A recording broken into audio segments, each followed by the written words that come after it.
For me, it was no problem.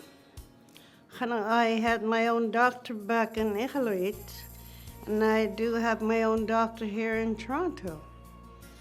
So I had no problem at all with healthcare. Everything's smooth. Oh, healthcare, that's a whole other world. And unfortunately, like I say, the last couple of years, my life has changed drastically and I'm in a wheelchair now. And prior to that, I had OHIP since I was a kid, growing up in Ontario. So that's the Ontario Hospital Insurance Program. So a lot of the healthcare was covered in terms of the price. I didn't have to pay out of pocket. Whereas my sister lives in the States, she's an American, and she has to pay out of pocket up front. So it's a lot different. But thankfully, the federal government does, have the NIHB, which covers my prescriptions, covers my occupational therapy needs, and other support that I require for my health. And again, a lot of people that don't know about that, especially not from Ontario, it's something I try to recommend is that people come to Ontario because of the healthcare. It's way better.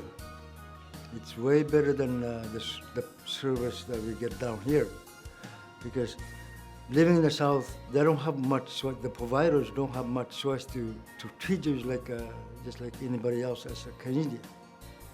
To me, up north, I think people are getting resources who don't have much experience about Inuit culture and the environment they got themselves into, coming from South. So, to me, the Southerners, if they want to move up there to work, to survive up there, people have to at least get a general idea what they're getting themselves into, because it's, like I said, it's totally different. And the newcomers to Canada from Europe, they seem to know more about the Aboriginal and Indigenous people of this country. I've never had such good health care.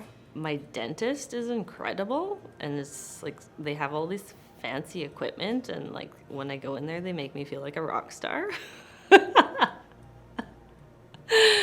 And yeah, like all of these things that don't exist in Nunavut. Like I got a letter about like pre-screening for like things that I don't have, just like reminding me to go to the doctor and get a checkup, and I've never gotten one of those in Nunavut.